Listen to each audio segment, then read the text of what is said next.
The moment Gemma Holloway handed the man a $5 bill and told him the nearest Tim Hortons was 2 blocks east, she had no idea she was handing money to the man who signed her paycheck.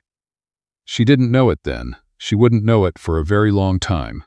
And in that gap between what she assumed and what was actually true, an entire story was born. One that would change both of their lives in ways neither of them saw coming. It started on a Tuesday in late October, when the lobby of the Aldercrest Grand felt the way luxury hotels always do in the shoulder season. Too quiet, too polished, and carrying the particular tension of a place that depends on first impressions. The Aldercrest Grand sat at the corner of Burrard and Georgia in downtown Vancouver. 42 floors of glass and steel and thread-count ambition. The kind of hotel that had a name for its own scent and a waiting list for its penthouse suite. Gemma had worked the front desk for 3 years. She was good at it. Precise, observant, with the sort of calm manner that made guests feel seen without feeling intruded upon. She was 28, had a communications degree she'd never quite used, and sent half her salary home to her mother in Kelowna every month. She didn't talk about that part. She was reorganizing the key card drawer when the revolving door pushed open and let in a gust of cold Pacific air and one extremely unremarkable-looking man. He was tall, she clocked that first. Maybe 6'2", dark hair that needed cutting, the kind of stubble that had moved past deliberate into simply forgotten. He was wearing a canvas jacket that looked like it had been through a hiking season and hadn't fully recovered. Dark jeans with a scuff at the knee, and boots that had done real work somewhere. He carried a single duffel bag, no rolling luggage, no laptop case, no suit bag hanging from his fist like a flag of purpose. Just the duffel, dropped over one shoulder. And the sort of expression men get when they've been traveling long enough that their face has stopped doing anything in particular. Gemma's professional assessment took about 4 seconds. Tourist, maybe a late-season backpacker passing through, probably looking for directions to a hostel, not a guest. Or if he was a guest, he'd booked something in the lower rooms, the ones near the elevator shaft that the booking sites always photographed from the most flattering angle. She smiled because that was her job. "Good afternoon," she said. "Are you lost? Can I point you somewhere?" The man looked at her. He had gray eyes, not blue-gray, just gray, the color of the North Shore Mountains in November, and the look he gave her wasn't offended or confused. It was something closer to curious, the way a person looks when they're watching to see what someone will do next. "No," he said.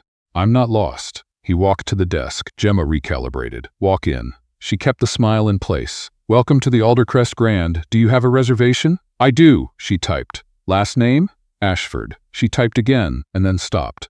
And then, very quietly, felt the floor do something strange beneath her feet that floors are not supposed to do. The reservation was there. It was right there. 3 nights.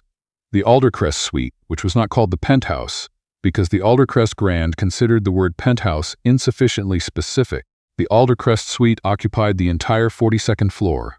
It had its own concierge lift, a private terrace, and a nightly rate that Gemma had only ever seen on the screen in the context of confirming someone else's booking. She looked up. He was watching her, still with that look. "Mr. Ashford," she said carefully. "Could I see a form of ID, please?" He produced a driver's license. British Columbia. The photo matched the face. The name matched the reservation. Nicholas Ashford. She'd heard the name exactly once before, in a meeting she hadn't been supposed to overhear, when the general manager had closed his office door but not quite latched it, and she'd caught fragments. Acquisition. Ashford Holdings. Not confirmed yet. Keep it quiet. She had not connected that name to a man with a worn canvas jacket and a single duffel bag. "Of course, Mr. Ashford," she said. "Let me get your key cards ready." "And would you like me to arrange?" "Just the keys," he said. "Please." She printed the key cards. She handed them over. Their fingers didn't touch because Gemma was professionally precise about these things. He picked up his bag. "Mr. Ashford," she said, and she wasn't sure why she said the next thing, except that the afternoon was quiet, and she had always been the kind of person who filled silence when she probably shouldn't. "The concierge lift is just past the east wing. It's private, probably more comfortable than the main elevators." He paused, looked back at her. "I know where the lift is," he said. He walked away. Gemma stood at the desk and felt the peculiar, specific heat of a mistake. She couldn't quite identify yet, rising from her collar to her hairline. She was not the type to dwell. She went back to the key card drawer. She saw him the next morning in the lobby cafe, which guests rarely used because the hotel restaurant on the second floor was part of the package and the coffee was better there. But there he was, sitting at the small corner table with a cup of drip coffee and his phone face down on the table, which nobody did anymore unless they were either very old or very deliberate. And this man was neither. She was on break. She had her own coffee, a travel mug from home, the one with the chipped lid she kept meaning to replace. And she was trying to get through 15 minutes of sitting down, which the morning shift rarely allowed. She sat 2 tables over, not because she wanted to be near him. It was the only table with a chair that didn't wobble. He looked up, recognized her, said nothing. Gemma nodded the way you nod at someone whose name you technically know but have no social claim to use. 3 minutes passed. You told me the nearest Tim Hortons was 2 blocks east, he said. She looked up from her mug. Yesterday, he said. When I came in, you asked if I was lost. She opened her mouth, closed it. I didn't, she started. I apologize. I didn't mean to imply. It's 2 blocks west, he said, for the record. He said it without heat. That was almost worse. You're right, she said. I'm sorry. I misjudged. People do, he said, and picked up his phone, and that appeared to be the end of it. Except that it wasn't, because Gemma Holloway had a particular relationship with her own mistakes. She examined them the way other people examined receipts, looking for where the numbers didn't add up. She had misjudged him, not just the directions, all of it. The canvas jacket, the duffel bag, the unremarkable entrance. She had looked at him and drawn a conclusion, and the conclusion had been wrong, and she had acted on it. And now she had to sit 2 tables away from the man and drink her coffee and decide whether to say something or nothing. She said something. The jacket threw me, she said. He looked at her again. It's a good jacket, she added. I mean, it looks like it's been places. I saw the bag and I thought, it doesn't matter what I thought. I made an assumption and it was wrong and I'm sorry. Nicholas Ashford, and she was thinking of him by his full name, which was not how she normally thought about guests, but this felt like a full name situation. Studied her for a moment. The jacket's from Patagonia, he said. I bought it 8 years ago in Whitehorse. I was doing a feasibility assessment for a logistics hub up near the Alaska border. In that jacket. There was a pause that Gemma couldn't quite classify. Gemma, she said, since I apparently already know your name. I know, he said. It's on your name tag. She looked down. It was. He went back to his phone. But when she got up to go back to the desk, she was almost certain. She caught the edge of something on his face that might, in the right light, have been the beginning of a smile. She didn't plan the second conversation. She didn't plan any of them, which was maybe the point. He came to the desk that afternoon with a question about restaurants, specifically, whether the concierge could arrange a table at a place that had been booked for 2 months, which concierges at hotels like this could generally manage if the situation called for it. I'll pass that along, she said. Marcus at the concierge desk has a contact at most of the... I'm asking you, he said. She blinked. That's not really my area. The concierge... You told me you'd been at this hotel for 3 years, he said. This morning, I didn't tell you that. You told the woman who came in after you on break. I wasn't trying to listen. I was sitting 2 tables away. Gemma stared at him. That's an unusual amount of attention to pay to someone else's conversation. I'm a details person, he said, simply. As if this explained everything about him, which she was beginning to think it might. She found him the restaurant table. She called in a favor with the reservations manager she'd spent 6 months building a professional relationship with, and she got him a table for 1 at 7:30 at a place that had been written up in the Globe and Mail and booked accordingly. He thanked her. Formally, the way people thank you when they're not used to needing favors. You didn't have to do that, he said. No, she agreed, I didn't. She went back to work. That evening, walking home along Davie Street in the November drizzle that Vancouver delivers with the specificity of a personal message, Gemma thought about the way he'd said, I'm a details person. Flat, unperformed, like a fact he'd stated so many times it had lost the quality of self-description and become simply true. She thought about the jacket from Whitehorse. She thought about the phone face down on the table. She thought about her mother, who always said that the people most worth knowing were the ones who carried their real lives in the quiet parts of themselves, not the loud ones. She made herself stop thinking about Nicholas Ashford. She was mostly successful. The thing about the Aldercrest Grand was that 42 floors created a kind of vertigo of proximity. You could work a hotel for 3 years and never properly meet a guest, or you could spend 3 days passing the same person in lobbies and lifts and the narrow corridor between the cafe and the East Wing, and by the end of it feel like you knew the shape of them, even if you didn't know them at all. By Thursday morning, she knew that he took his coffee without milk and didn't touch the sugar packets that the cafe arranged in a small fan beside every cup. She knew he was on his phone before 7 a.m., but by 9 he'd usually put it away.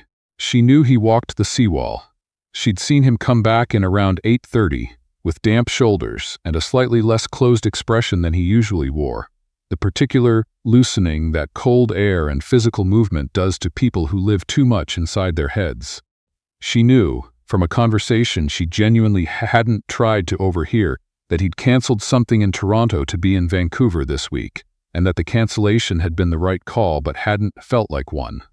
She didn't know what any of it meant, exactly. She knew it meant something.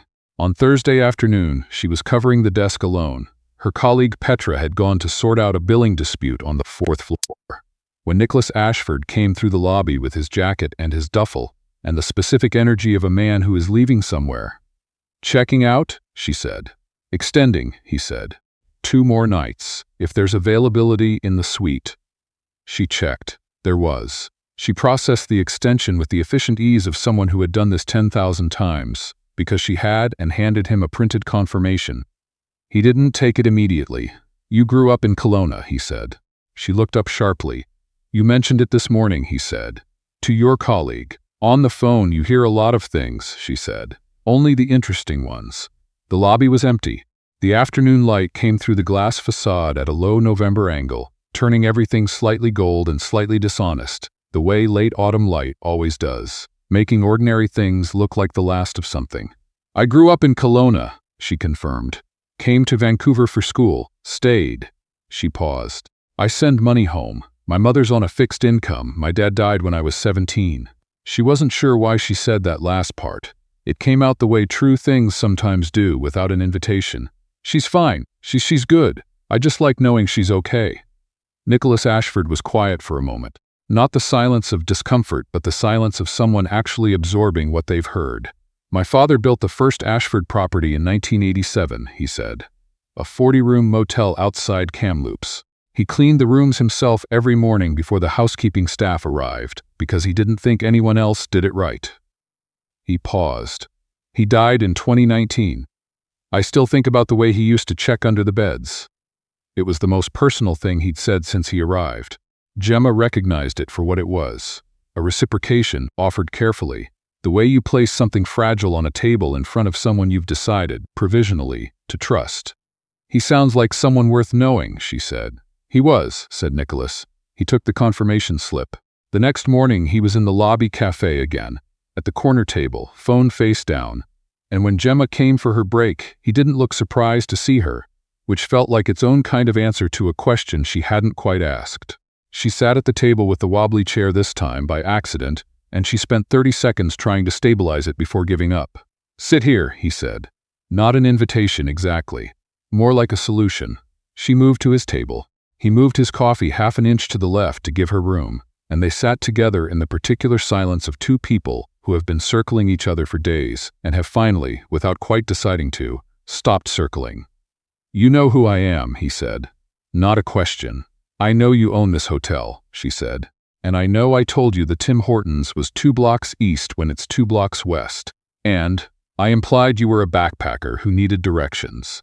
And I'm aware that you are probably someone who gets a great deal of very carefully managed professional courtesy. So I want to say, my behavior toward you that first day was the same as it would be for anyone who came in looking like you looked." He raised an eyebrow. "I mean that generously," she said. "I know," he said. "That's why I extended my stay." She looked at him. "I travel to my properties twice a year," he said. "Incognito, more or less. I want to see how guests are actually treated. Not how staff perform when they know I'm watching." He turned his cup on the saucer, one slow rotation. "Most people, when they realize who I am, start managing me. You didn't. I didn't realize until you were already checked in," she said. "I know." And then when you did realize, you apologized for the directions and asked nothing else." He paused. "Do you know how rare that is?" She thought about it. "I didn't want anything from you," she said honestly. "I wasn't angling for a good word to management or a promotion, I was just apologizing for sending you the wrong way to get coffee." He looked at her with the gray eyes in the November light and said, "Exactly." She learned things over the next 2 days in the slow, non-linear way you learn things about a person when you're not trying to. In fragments, over coffee, in passing conversations that extended past their natural endpoints, because neither of them chose to close them. She learned that he had not been back to Kamloops since his father's funeral, that he'd expanded Ashford Holdings from 8 properties to 31 over 14 years, and had, somewhere in the middle of all that, stopped being able to sleep properly. A fact he mentioned with the tone of someone reporting a minor structural issue in a building, something to be noted and addressed, not grieved. She learned that he ate the same breakfast every morning: eggs, toast, black coffee. Not because he was rigid, but because he'd found that making small decisions before 8 a.m. used up resources he preferred to save. She told him about studying communications and discovering too late that what she'd actually been studying was how to talk to people, which turned out to be useful at a front desk and not much else, but also maybe everywhere. She told him about the summer she'd spent waitressing at a resort in Tofino, and how the Pacific in August had made her understand for the first time that some things were simply too large for human plans to matter against, and how she'd found that comforting rather than frightening. "Most people find that frightening," he said. "I know," she said. "I think I'm built slightly differently." "I think you might be," he said. She wasn't sure if it was a compliment. She was fairly sure it was true. On his last evening, his actual last evening, the extension over checkout confirmed for 7 a.m. He came to the desk at 9 o'clock when the lobby was empty and the night manager hadn't come on yet, and it was just Gemma finishing her notes, her travel mug empty, her feet tired in the way that hotel lobby floors tire feet, which is specific and relentless. "I wanted to ask you something," he said. She put down her pen. "Okay, Ashford Holdings is opening a new property in Victoria in March. We're hiring a guest experience director, someone to set the tone for how guests are received, to train the front-of-house staff, to be the part of the hotel that guests remember even when they can't remember why." He paused. "I'd like you to apply." Gemma looked at him. "You'd like me to apply? I'd like to offer it to you directly, but HR has a process, and I've learned, at some cost, to respect that." The corner of his mouth did the thing she'd first noticed in the lobby cafe, the almost smile. "So I'm telling you the position exists and suggesting you apply. What happens after that is up to the process. And if I apply and they choose someone else, they won't. You sound very certain." "I'm a details person," he said. She laughed. Actually laughed, not the professional approximation she'd been using all week, but the real one, the one that came up faster than she expected and sounded, to her own ears, like something she hadn't used in a while. He looked at her when she laughed. Not surprised, just attentive. The way he looked at everything, she'd come to understand. But this time with something else underneath it, something she recognized because she felt it too. In the vicinity of her chest, in the inconvenient and unhelpful region, where practical people keep their feelings when they don't have time to examine them. "I'll think about it," she said. "That's fair," he said. He was quiet for a moment. The lobby breathed around them, that particular late-evening hotel quiet that's never entirely silent, always underlaid with the hum of a building doing its nighttime work. "Gemma," he said. She waited. "The restaurant Monday night," he said. "The one you arranged. I ate alone at a very good table and the food was excellent and the service was perfect." A pause. "It would have been better with company." She held his gaze. "I'm usually available on Mondays." "I know your schedule," he said. "I'm a details person." That's beginning to sound less like a personality trait and more like a warning. "Maybe," he said. "Or an invitation, depending on how you read it." She looked at him, at the gray eyes, the jacket that had been to Whitehorse and back, the man who cleaned hotel rooms in his memory every morning, because his father had, and some things become part of you before you understand why. And she thought, this is what it feels like to be surprised by someone. Not by their money or their title or the number on the nightly rate, by the actual, specific, unrepeatable person they turned out to be when you got close enough to see. "I'll read it as an invitation," she said. He nodded, once, certain. "Safe travels, Mr. Ashford," she said. "Nicholas," he said. "Nicholas," she said. He walked to the concierge lift. He knew where it was. He had always known where it was. And the doors opened and he stepped inside. And in the last moment before the doors closed, he looked back at her across the lobby the way people look at things they intend to return to. The doors closed. Gemma stood at the desk of the Aldercrest Grand in the quiet of a Thursday night, with her empty travel mug and her tired feet and the application page for Ashford Holdings already pulled up on her personal phone. And outside the Vancouver rain fell on Burrard Street with the patient consistency of something that has all the time in the world and knows it. And she thought that sometimes the stories that change your life are the ones that start with a misdirected apology and a wrong turn to a Tim Hortons, and that her mother, who had always known things like this, would have had something very specific and entirely right to say about it, and that she would call her tomorrow morning and tell her everything.